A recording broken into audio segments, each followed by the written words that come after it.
مداری بنے، وارسی بنے، برکاتی بنے، رضوی بنے، اشرفی بنے، سب بنے۔ اب سے پوچھتا ہوں، سچ بتانا اپنے ایمان والے دلوں پہ ہاتھ رکھ کے، کیا سچے مسلمان بھی بنے ہم؟ اپنے آپ سے پوچھو آج،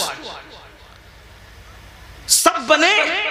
قادری، چشتی، نقشبندی، ادیب، خطیب، شہیر، یہ وہ مخیر، یہ سب بنے؟ سچے مسلمان بھی بنے؟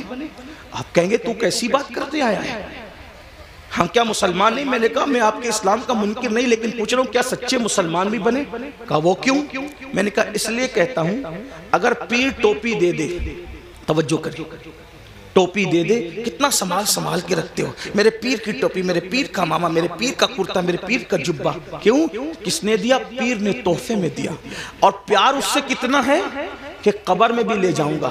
میں نے کہا تجھے سلام ہو، اچھا ہے، پیر سے بہت پیار کر، اللہ اس سے زیادہ تجھے برکت دے، لیکن اتنا ضرور تجھ سے پوچھوں گا، سلسلے کی محبت میں تجھے پیر سے اتنا پیار ہے کہ پیر کے دیے ہوئے تحفے کو تو نے سینے سے لگا کے رکھا، کیا تو نے اللہ کے دیے ہوئے تحفے کے ساتھ بھی یہی سلوک کیا؟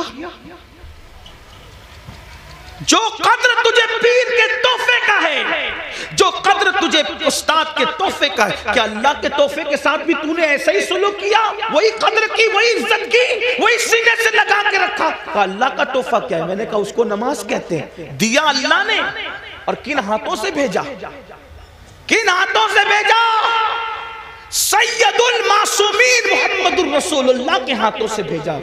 جس قوم کو پیر کے تحفے کی قدر ہو اور اللہ کے تحفے کی کوئی قدر نہ ہو، تو پھر وہ قوم سچی مومن کیسے ہو سکتی، کامل مومن کیسے ہو سکتی ہے؟ غور کیجئے، دھیان دیجئے اور سن لو، کسی اور کی نگاہ میں مسلمان بننے والا جنت میں نہیں جائے گا، جنت میں اسی نے جانا ہے جو خدا و رسول کی نظر میں مسلمان ہے۔ اپنے آپ کے بارے میں جو بھی تراش لو، اند اللہ جو مومن ہے، اند الرسول جو مومن ہے، جنت اسی کے لیے ہے۔ اس خوش فہمی میں مت رہنا کہ صرف سنی کہلا کر کے جنت مل جائے گی۔ سنی کہلانا اور ہے، سنی بن جانا اور ہے۔ صرف سنی کہلانے والوں کو جنت نہیں ملے گی، سنی بن جانے والوں کو جنت ملے گی۔ اور یاد رکھنا، اللہ اکبر، ہمارے بزرگوں نے تو نوافل بھی ترک نہیں کیا، سنت غیر موقدہ بھی ترک نہیں کیا، اور ہم فرائض چھوڑ بیٹھے ہیں۔ اللہ اکبر۔ آپ کو بتاؤ، غور کر، آقا علیہ السلام نے اپنے خاندان کے لوگوں کو فرمایا، دیکھو خاندان رسول ہے، کوئی خاندان بحیثیت خاندان رسول اللہ کے خاندان کے برابر نہیں ہو سکتا۔ حضور سیدی اشرفی میاں رحمت اللہ تعالیٰ علیہ اکثر ایک شعر کہا کرتے تھے، کہتے تھے کوئی ہو متقی و عالم و زاہد زمانے میں مگر آل محمد کے برابر ہو نہیں سکتا۔ آپ فرمایا کرتے ہو، توجہ فرمائے، خاندان نبوت ہے، اور امام اہل سنت نبی کے خاندان کے بارے میں کہتے ہیں، آب تطہیر سے جس میں پودے جمے، اس ریاض نجابت پہ لاکھوں سلام، خون خیر الرسل سے ہیں جن کا خمیر ان کی بیلوس طینت پہ لاکھوں سلام۔ رسول اللہ کے خون سے جن کا خمیر بنا ہے، آب تطہیر سے جس میں پودے جمے، وہ نبی کا خاندان۔ توجہ کریں، اس خاندان رسالت کو رسالت ماں نے فرمایا، اے بنو ہاشم عمل کرنا، عمل۔ توجہ کریں، اللہ کے رسول اپنے خاندان کے لوگوں کو کہہ رہے ہیں عمل کرنا، عمل۔ کہیں ایسا نہ ہو کہ لوگ عمل لائیں اور تم صرف نسب لاؤ۔ پھر آقا نے فرمایا، اے بنو ہاشم، جس کو عمل نے پیچھے کر دیا اس کو نسب کبھی آگے نہیں کر سکتا، اس لیے عمل کرنا۔ رسول اللہ کی اس نصیحت کو خاندان کے لوگوں نے کیسے سینے سے لگایا، اللہ اکبر، کہ رسول اللہ کے خاندان میں پھر کوئی بھی آپ کو بے عمل نظر نہیں آئے گا۔ میں بے عمل کی بات کر رہا ہوں، بد عمل تو دور کی بات ہے، اس لیے کہ ایک ہے با عمل، ایک ہے بے عمل، ایک ہے بد عمل۔ رسول اللہ کے خاندان میں بد عمل تو بہت دور کی بات ہے، بے عمل بھی تمہیں کوئی نظر نہیں آئے گا۔ دیکھو نبی کے خاندان کو دیکھو، پوری رات اگر سجدے میں گزارنے والی مدینے میں کوئی خاتون ملتی ہے تو وہ کوئی اور نہیں ہے، وہ میرے نبی کی شہزادی سیدہ مخدومہ فاطمہ الزہرا کی ذات ہے۔ ہے اور جب رات پوری ہوتی ہے تو نماز مکمل کر کے حسرت کے ساتھ سر کو سجدے سے اٹھا کے کہتی ہے اے اللہ تو نے رات اتنی چھوٹی بنایا کہ تیرے محبوب کی بیٹی فاطمہ دل کھول کے سجدہ بھی نہ کر سکی. اللہ اکبر. اس کے بعد دیکھیں گھوڑے کی ایک زین پر ایک قدم رکھ کر دوسرے زین پر قدم رکھنے سے پہلے جو پورا قرآن مکمل کرتا ہے وہ کوئی اور نہیں ہے, وہ میرے نبی کے خاندان کا فرد, رسول اللہ کا بھائی, حمزہ داماد پیغمبر, خاتم ولایت, فاتح خیبر, ابو الحسنین, مولا کائنات سیدنا علی مرتضیٰ کی ذات.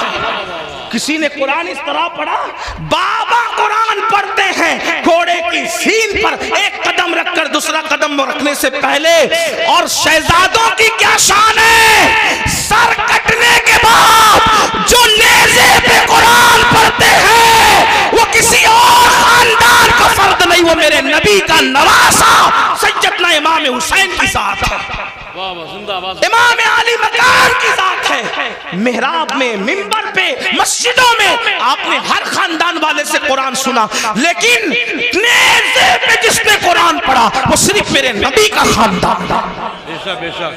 40 سال تک عشاء کے وضو سے فجر کی نماز جہاں ہو رہی ہے وہ کوئی اور نہیں, وہ میرے نبی کے خاندان کا شہزادہ جسے دنیا سرکار غوث اعظم کے نام سے جانتے ہیں. 70 سال تک کبھی نہ سو کر رات و دن جاگ کر عبادت کرنے والا, 90 لاکھ کو کلمہ پڑھانے والا, وہ کسی اور خاندان میں نہیں ملے گا, وہ میرے نبی کے خاندان میں ہے جس کو معین الدین اجمیری غریب نواز کہا جاتا ہے. جب ذکر کرتے ہیں تو آپ اتنی کثرت سے کرتے ہیں کہ آپ کے ذکر کو سن کر پرندے بھی ذاکر ہو جاتے ہیں. ایسا ذاکر آپ کو کسی اور خاندان میں نہیں ملے گا, وہ میرے نبی کا شہزادہ حضرت شاہ برکت اللہ عشقی پریمی مہریوی رحمت اللہ علیہ کی ذات ہے جس کے ذکر نے پرندوں کو ذاکر بنا دیا. یہ خاندان نبوت کا عمل ہے. امام زین العابدین کا نام زین العابدین نہیں ہے بلکہ ان کا نام ہے علی ابن حسین. زین العابدین ان کا لقب ہے, لقب. اور زین العابدین کیوں کہتے ہیں؟ کیونکہ روزانہ تقریباً 300 رکعت اور کبھی 700 رکعت نفل نماز پڑھتے تھے.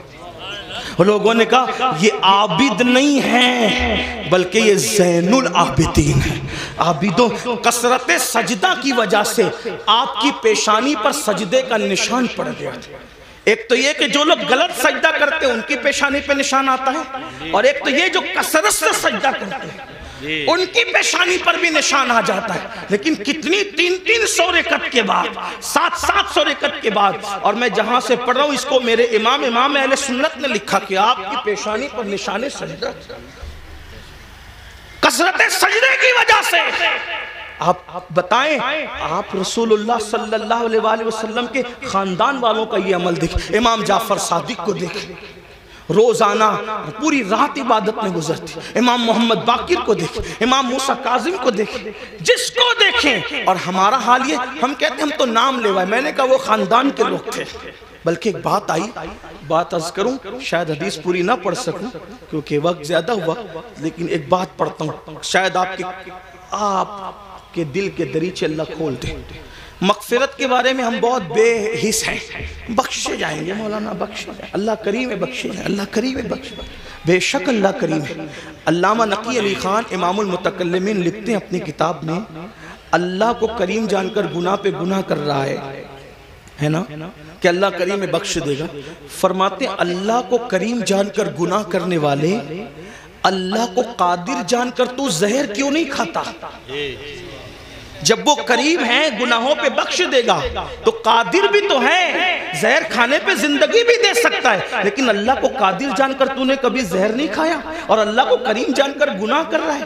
اللہ کو کریم جاننے کا یہ مطلب نہیں کہ گناہ کر کے سوچے کہ اللہ بخش دے گا.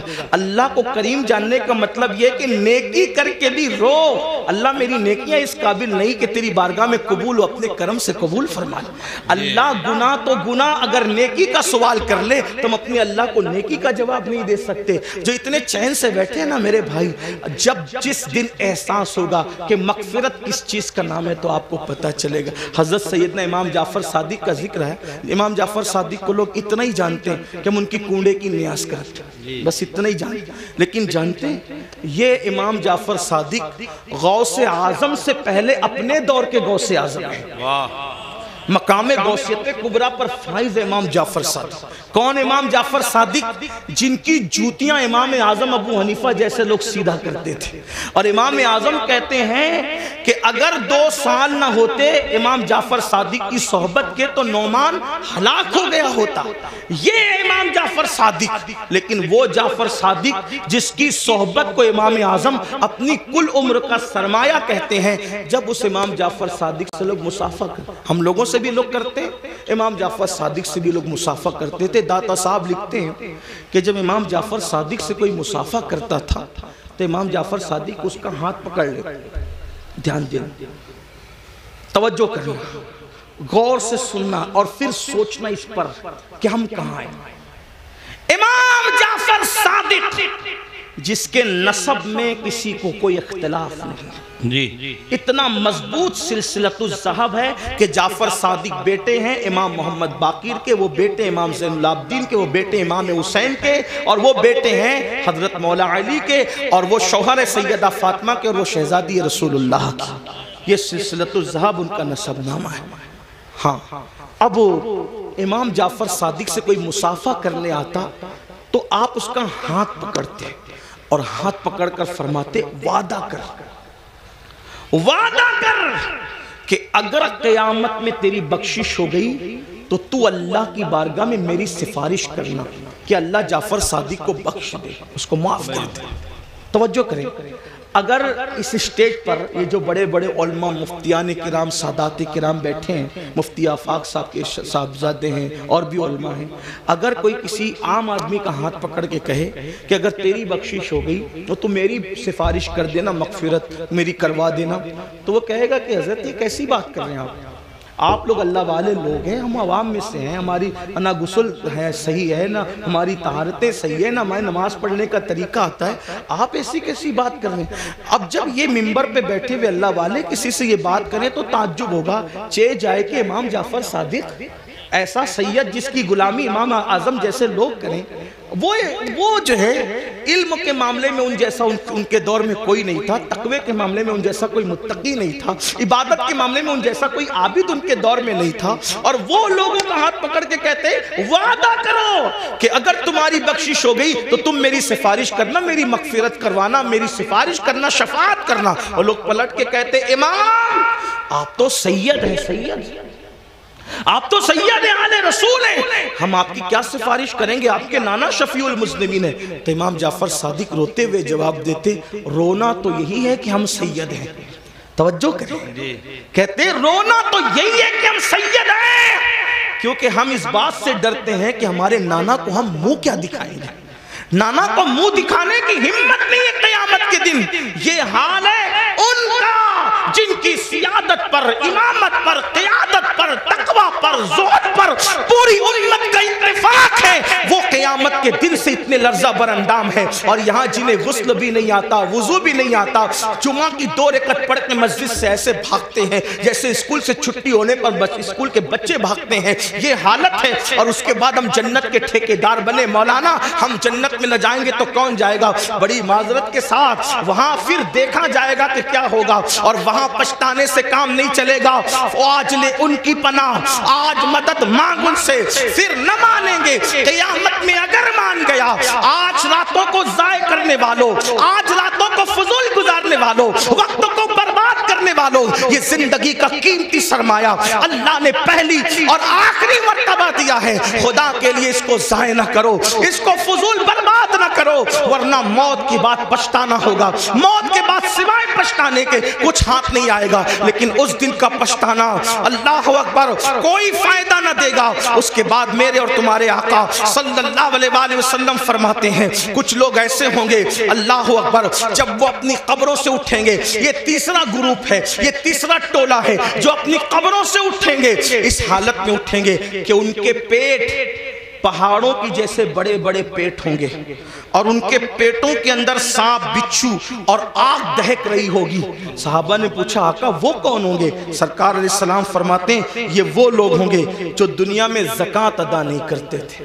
زکات نہیں دیتے تھے، بڑے بڑے پہاڑوں کی طرح پیٹ لے کر کے اٹھیں گے۔ آج لوگ زکات بھی نہیں دیتے پوری پوری، اور پھر کوئی پیسہ لے کے بھاگ جاتا ہے، کوئی چوری کر لے جاتا ہے، مال ڈوب جاتا ہے، آگ لگ جاتی ہے، کہتے ہیں ہمارا نقصان ہو رہا ہے، نقصان ہو رہا ہے۔ یاد رکھنا، جو پوری پوری زکات اللہ کے لیے نکال دے، میرے آقا فرماتے ہیں اس کا مال اللہ کے قلعے میں محفوظ ہو جاتا ہے، اس کے مال کی حفاظت ہو جاتی ہے۔ پھر چوتھے گروپ کے بارے میں میرے اور تمہارے آقا سچے نبی صلی اللہ علیہ وآلہ وسلم نے فرمایا کہ جو چوتھا گروپ قبر سے نکلے گا اس کے منہ سے خون بہ رہا ہوگا، اور خون لے کر کے وہ نکلے گا۔ صحابہ نے پوچھا آقا جن کے منہ سے خون بہ رہا ہوگا وہ کون لوگ ہوں گے؟ آقا ارشاد فرماتے ہیں جو اپنے وعدوں کو توڑ دیتے تھے، وعدہ خلافی کرتے تھے، وہ ان کے منہ سے خون بہ رہا ہو۔ آج میں سمجھتا ہوں کہ شاید وعدہ خلافی کو گناہ بھی نہیں سمجھتے لوگ۔ دیکھیں، حالانکہ میرے آقا علیہ السلام نے فرمایا مومن اور منافق میں فرق یہ ہے کہ مومن جب وعدہ کرتا ہے تو پورا کرتا ہے، اور منافق وعدہ کرتا ہے اس کو پورا نہیں کرتا، توڑ دیتا ہے۔ کتنے وعدے کرتے ہیں؟ اللہ سے وعدہ کیا اس کا خیال نہیں، پیر سے وعدہ کیا اس کا خیال نہیں۔ آئیے وعدے کی وفا کے حوالے سے ایک حدیث سنے کی روایت سے۔ اللہ اکبر۔ ابھی اعلان نبوت نہیں ہوا، اعلان نبوت سے پہلے اللہ کے رسول علیہ الصلوۃ والتسلیم بازار گئے۔ بازار جانے کے بعد اللہ کے حبیب علیہ السلام کو ایک شخص نے کہا یہاں رکو میں ابھی آتا ہوں۔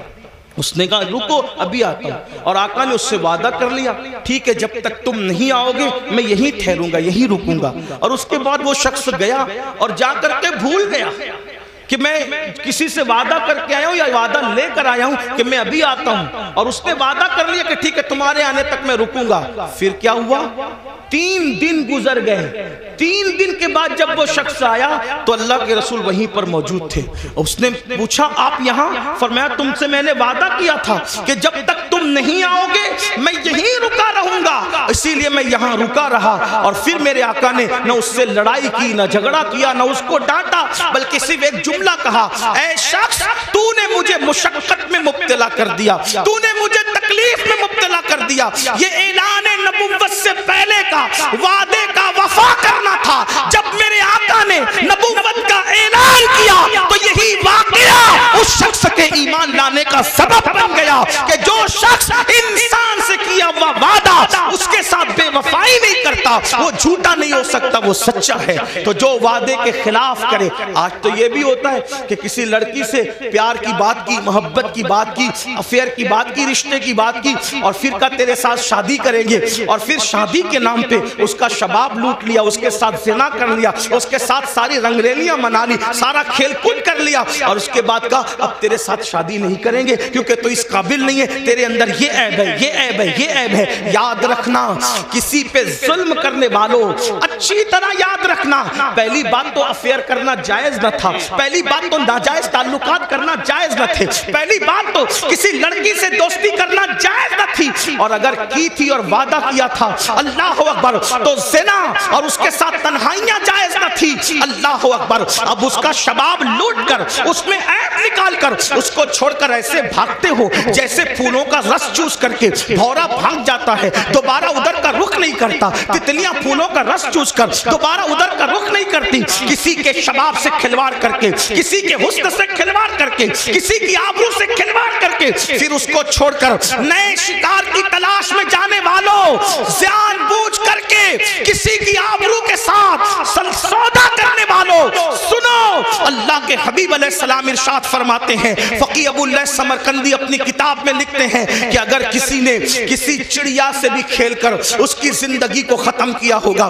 کسی نے کسی چڑیا کی زندگی سے کھیلا ہوگا، نہ کھانے کی حاجت تھی نہ شرعی کوئی معاملہ تھا، صرف اپنے نفس کے لیے چڑیا سے کھیلا اور اس کو مار ڈالا، کھیلتے کھیلتے اس کی زندگی کو ختم کر دیا، آقا فرماتے ہیں وہ مری ہوئی چڑیا جس کی زندگی سے تم نے کھلواڑ کیا تھا جب دن ہوگا تو اللہ کی عدالت میں فریاد کرے گی، مولا آج عدل کا کا دن ہے, آج انصاف کا دن ہے. مولا مجھے عدل چاہیے. اس شخص نے میری زندگی سے کھلواڑ کیا تھا. آقا فرماتے ہیں اس ننھی سی چڑیا کی شکایت بجلی کی گھن گرج کی طرح ہوگی. جیسے بجلی کڑکتی ہے ویسے ننھی سی چڑیا کی آواز میں گھن گرج ہوگی, اور جس کی شکایت چڑیا کر رہی ہوگی اس کا حال یہ ہوگا وہ پہاڑوں جیسی نیکیاں لے کر آئے گا. اللہ ارشاد فرمائے گا آج عدل کا دن ہے, آج انصاف کا دن ہے. اور پھر میرا اللہ فرمائے گا جس نے چڑیا کی زندگی سے کھلواڑ کیا آج اس کی نیکیاں نہیں دیکھی جائے گی, اس کو منہ کے بل گھسیٹتے ہوئے جہنم میں ڈال دیا جائے. آپ سے پوچھنا چاہتا ہوں, نفس کے پجاریوں سے پوچھنا چاہتا ہوں, نفسانی خواہشات میں ڈوبے ہوئے انسانوں سے پوچھنا چاہتا ہوں, اگر کسی چھٹاک بھر کی چڑیا کی زندگی سے کھیلا ہوگا تو پہاڑوں جیسی نیکیاں رد ہو جائے گی اور انسان جہنم کا ایندھن بنے گا. جس نے لڑکیوں کی زندگی سے کھیلا ہوگا, آبرو سے کھیلا ہوگا, اس کا انجام کیا ہوگا؟ اللہ کے بندو, یہ دنیا ہی سب کچھ نہیں ہے, یہ دنیا کی رنگریزیاں ہی سب کچھ نہیں ہے, یہ دنیا کے مزے اور مستی سب کچھ نہیں ہے, یہ دنیا کا عیش و آرام سب کچھ نہیں ہے. اس دن کے بارے میں ڈرو جس دن کے بارے میں قرآن کہتا ہے یوم یقوم الروح والملائکہ صفا لا یتکلمون الا من اذن. اس دن جبریل امین اور سارے فرشتے اللہ کی ہیبت سے کانپتے ہوں گے, کسی میں کلام کرنے کی جرات نہیں ہوگی. اس دن اپنا کیا ہوگا؟ جس دن انبیاء کی زبان پہ نفسی نفسی ہوگا اس دن اپنا کیا حال ہوگا؟ اس لیے لوگ لڑکیوں کی زندگی سے تو کھیلتے ہیں, خود کی بیوی کا اگر سالن میں نمک زیادہ ہو جائے تو طلاق دے دے, مارے پیٹے.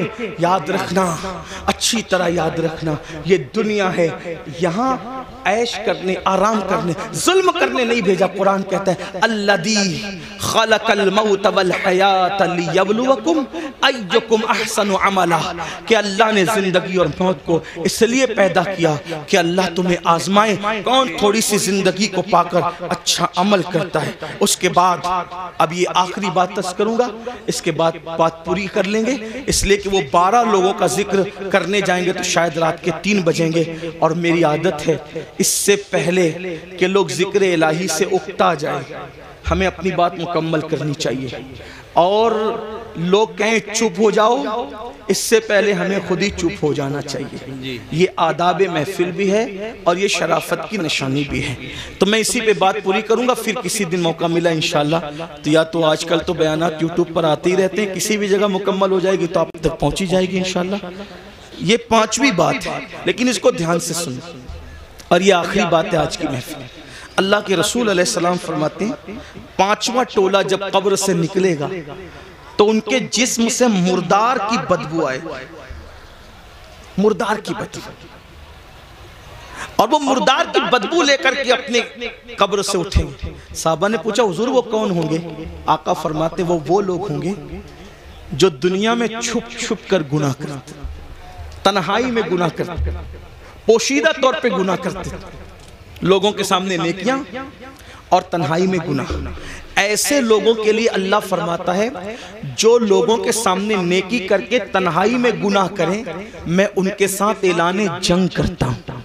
اور دوسری حدیث میں آتا ہے کہ حباء منصورہ کی تفسیر کرتے ہوئے اللہ کے رسول نے خود فرمایا, آقا فرماتے ہیں صحابہ نے پوچھا حضور یہ حباء منصورہ کا مطلب کیا ہے کہ اللہ ان کی نیکیوں کو ذرے کی طرح بکھیر دے گا؟ تو آقا فرماتے ہیں جو تنہائیوں میں گناہ کرتے تھے اللہ ان کی نیکیوں کو ایسے بکھیر دے گا جیسے روزون کے ذرات ہوتے ہیں جو صرف دھوپ میں نظر آتے ہیں, اتنے باریک کر دے گا اللہ, یعنی اتنی بے وقت ہو جائے گی ان کی نیکیاں کہ اللہ تعالیٰ ان کے ذرے ذرے کر دے گا, ان کی نیکی کوئی کام کی نہیں ہوگی, اور اللہ پاک ان کی نیکیوں کو رد فرمائے گا. والعاقبۃ للمتقین, آخرت تو متقیوں کے لیے ہے. اس سلسلے میں حضرت زید ایک بات بیان کرتے ہیں, فرماتے ہیں میں قبرستان گیا, جب قبرستان پہنچا تو ایک درخت کو ٹیک لگا کر میں بیٹھ گیا, اس لیے کہ میں چاہتا تھا کہ قبروں کو دیکھ کر کے عبرت حاصل کروں.